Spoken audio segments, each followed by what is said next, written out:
Welcome to The Dig Deep, the show where we take a look at classic comics, movies, games, and tech, and tell you if they can stand the test of time. We've spoken to the editors of Screen, Comic Vine, Giant Bomb, and Tested to find out what medias fundamentally inform their love and affection for the subject matters they cover. But can those medias still hold up today for a new generation of viewers, or have the ravages of time ruined those products' ability to inspire? Let's find out!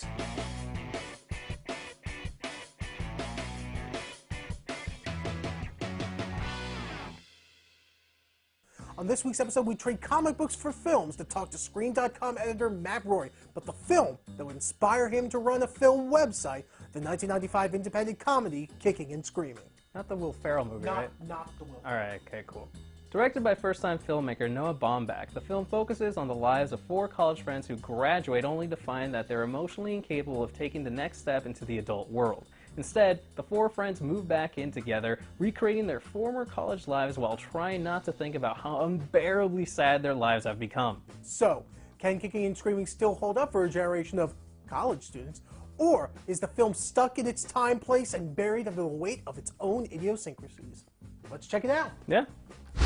So Steve, we're basically in the age group where we are perfectly timed to appreciate this movie. The whole point of Kicking and Screaming is that it's these college students who have graduated from college but feel emotionally lost. They don't know what to do with their lives. Right. And we're basically done with school too. We're sort of in the same situation. Yep. And I don't know how you felt personally, but I felt like that's a very specific time and place still felt extremely poignant, even the 15 years after this film was released. Right, yeah. I mean, it's a sentiment that a lot of students, a lot of people in our age group feel. I mean, unless someone who's already born and knows exactly what they're going to do since they were kids, and they want to be, let's say, a doctor or some sort of other physician or whatever. If they have a career path, if they have a career path directly to a then job. yeah, pretty much. But for a lot of people, it's not a clear path, and I think that's one of the reasons I was able to resonate, even though this film comes from a very specific time and place, a time and place of fax machines and phones and long-distance numbers. And blazers. Lots of blazers. It's a ton of jackets in that film. Yeah. It's a jacket city. Yeah. Welcome to Jacket City. Well, we've got all your jackets. Yeah. Oh, the other thing that I noticed that I felt made the film stand out all these years later was that specificity and that focus, and how that has crawled into other films, but is still specifically effective in this film. There's a lot of films that have deadpan, straight shots of characters. A lot of independent films about people having very poignant, emotional conversations with each other. And I think this film still does it really well, so it's not crushed under the weight of its influences, which have been many. Have you seen this film before? No, first time for me. Yeah, okay, so it was first time for me too. And I watched it in a horrible hot heat. It's hot right now in the East Bay.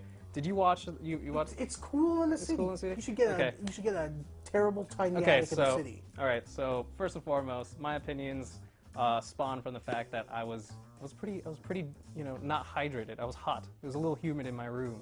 So that probably affected my screening experience because personally I was not bored. I know this movie's really good. It's really funny. There's a lot of quick wit in it. And for the most part, it explains a lot about Rory. This film is absolutely the representation of Matt Rory.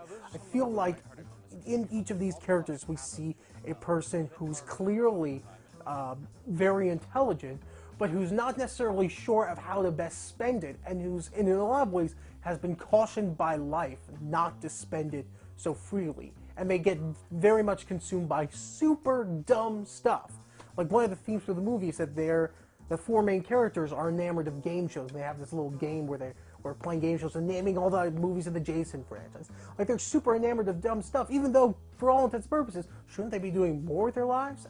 And the movie's sort of tangled between those two ideas. Like, these people who are smart enough to know what's good for them, are smart enough to know where they could go with their intelligence, but aren't necessarily able to bring themselves. Bottom line, this movie was really depressing. I hate watching people not being able to do something with their lives or not feel motivated, so I pretty much took this as essentially I just wouldn't recommend this movie to happy people, maybe to people who don't like doing stuff with their lives. It's not the idea, Steve, that the people are unhappy, it's the idea that we can relate to them, because people get unhappy, and then one day we all die. Lady Gaga never dies, though. She'll be the first. It'll be a horrible world. A king with no crown. A king with no crown. That's what we thought about it. Now we gotta toss it back to the person who made us do this in the first place. We're gonna go live to here in the future or the past with Matt Rory. Yeah, we are. Welcome back. Thanks, us, for throwing to me. I'm joined by the man who inspired this week's episode, Mr. Matthew Rory. So is this going to be the middle segment of a longer feature? That's right. Okay. It's the middle segment. You didn't tell me that, but then you said welcome back, and I got it from context. Now you understand. Now I understand. Now you know more than anyone else. Oh, my goodness. Matt Rory, you Matt told us that the movie, one of the movies, that would inspire you to pursue movie going and movie watching and movie criticism and run a website like Screen.com was the 1995 film, Kicking and Screaming. Indeed. Do you think that that movie is so rooted in the technology and technological constraints of the 90s that making that kind of movie today presents a ton of problems? So much of that movie revolves around people who aren't able to get into contact with other people at certain times and people who don't have things to do. And you know, it would be interesting to that kind of movie. If you remade that movie, I bet it would not be as effective. You can't listen to your voicemail on your cell phone all the time, and you know. And you're not going to wring any affection by checking that Facebook message from the girl Yeah, from Prague, that's true. because you can see the pictures she's posting from Prague. I don't know. That's actually a good point. I hadn't thought about that. Movies of the last 20 years, the internet as a whole has made so many films of that early 90s kind of. Just like, I don't know how you'd make that film. If you were making it now, would you just set it in 1995? I wonder how many films you could find where the main plot thread would be totally ruined if the characters had cell phones. Or a smartphone, yeah. I'm sure you can find quite a bit. But then again, the cliche is, you know, I'm just not getting any fucking service out here. Whoa. Kind of bullshit. It wouldn't work for Kicking and Screaming if you were to make it today. The way that the ending occurred, the way in which Grover like has this moment of inspiration, like spots somebody that nags him, he goes and he makes his impassioned speech. He can find his way on the Very plane, good. but of course he doesn't have his passport. Yeah. And he takes the time and he does a it's as much about the director's sort of very deadpan, very much just focusing on the character as it is Grover's acting in that scene. But it's very much a situation where you as the audience can intuit very clearly he's not coming back. I'm not sure he's coming back tomorrow. No, like he could. Definitely, but definitely meant to be. Yeah. I feel like he had his moment for passion. and it disappeared because of reality, because of the rules of the world. That's why. But you know why? You know what I do? Just in case I never do your problem. Do you always bring your? Is that because of the movie? No, I lost my ID. That's what I needed to get in the bars and stuff.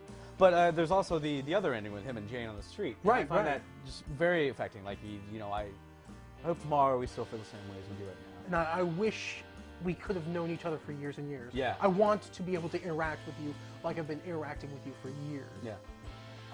How do you feel about that 10 years later? I feel like at the moment, as an extremely poignant wish to have for someone just getting out of college, just entering the real world, wishing that the relationships they had with the world around them were as strong and firm as they were in those 4 years of concentrated access to each other. Yeah, it's a weird statement to make as a 22-year-old. I mean, whose relationships when they start when they're 21 actually last? I mean, it's a weird thing to wish for something like that. But it's a very romantic thing to say as well. I mean, it's kind of an expression.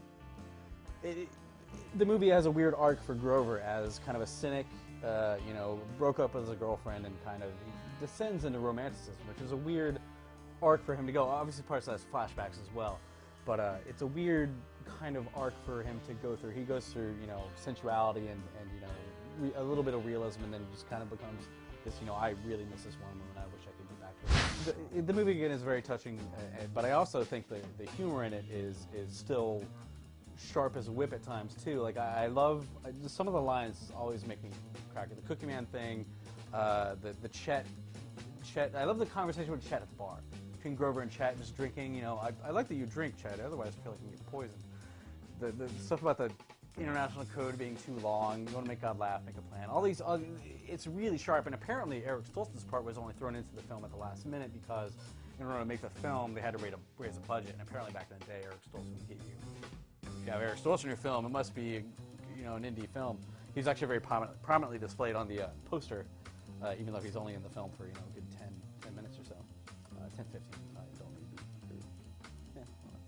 I'm just riffing. Yeah, well, that's what we're doing. Matt Roy, thank you so much for taking some time to talk to us. Okay, awesome. That's it. We're going to throw it back to us in the studio. Take it away, us. That's it for me, and that's it for us, Steve. Yeah. Join us next week where I'll show you how to flambe a steak. And I will show you how to dance mariachi. Or we'll do we did this, but for something different. Yeah.